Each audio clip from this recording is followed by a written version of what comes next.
You are watching 2+U Nevada. Very excited to be at Animal Artistry. Kathleen Boyce, thank you so much for hosting us this afternoon. Welcome. And then we have Kathleen, we have David, and we have Stuart to talk with us about the sculptures that you guys put together. And I really want to call them sculptures because you are a known taxidermist around the world, around the country. You have clientele everywhere, it seems.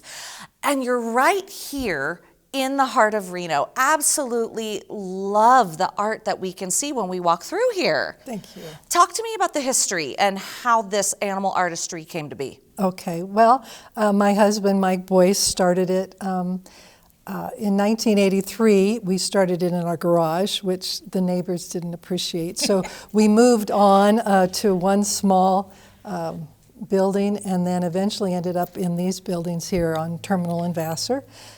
Mike, though, started out as a hunter at a very young age and was so enamored with wildlife, the outdoors, and his father is an artist. It all kind of evolved into a very unique taxidermy studio. So Stuart, talk to me about the process, especially for local hunters, when they need to come, let's say they've got a really cool elk or something else that they've done locally. Sure. What's the process for them to get to you first? Well, most of the time they just arrive at the building. I accept them into the building next door. And when they arrive, we check in the skin, inspect it, make sure it doesn't have any defects that we need to make them aware of that might cause a difficult mounting process. But through that process, we then get to know the client, get to know what they're looking for, where they plan to hang it, and from there, we continue to go forward. It is very unique. And David, let's talk about the process because I walked through your, what do you call it, where everybody does the work? Our home away from home. Absolutely. And talk to me about the process because it's so interesting to see the mannequins and then how they turn into what looks like real life. Once they go to the tannery, then they're going to come to me. These are then preserved tan skins that we can soak, we can stretch, and measure them. And then after talking with the client multiple times on what they want, where they want it, could be simple as a deer head on the wall or an entire scene with lions and hyenas. So some of them get very complex. Once I know what they want, I can then start measuring those skins, go through my catalogs, order mannequins that are somewhat close. Nothing ever fits, so it all has to be custom designed. Once it gets here, then we'll start laying it out.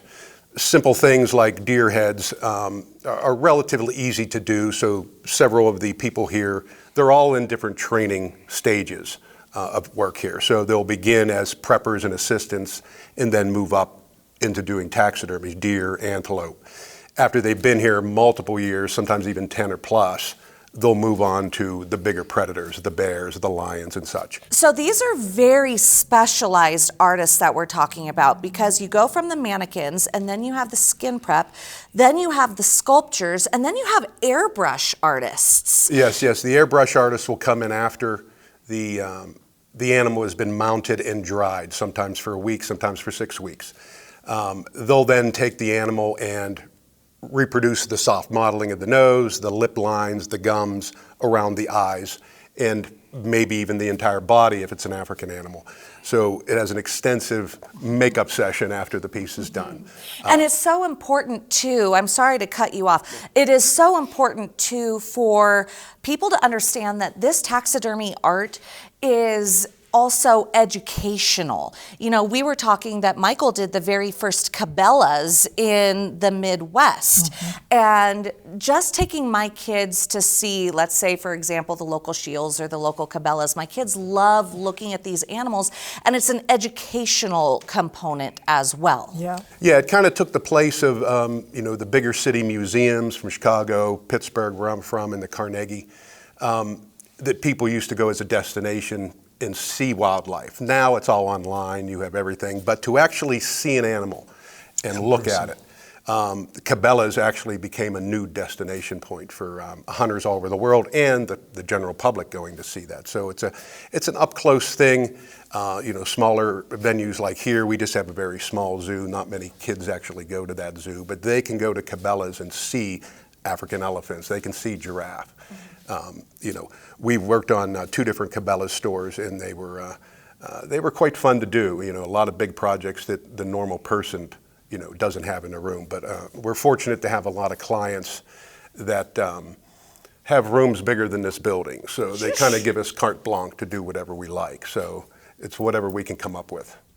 Well, this is an absolutely beautiful location, and we were just talking about your art of taxidermy, but there's more art here at Vassar and Terminal. So we'll talk about that in another segment here on 2+U Nevada. But Kathleen, first of all, tell everybody how they contact you and where they should go to get more information.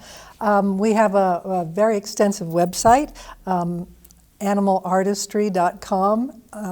It gives you all kinds of information, but our phone number here, if you have any questions, want to bring something in for us, it's 775-323-0203. We're here Monday through Friday, 7 to 3:30. Thank you all so much for hosting us. Thank you. You're watching 2+U Nevada.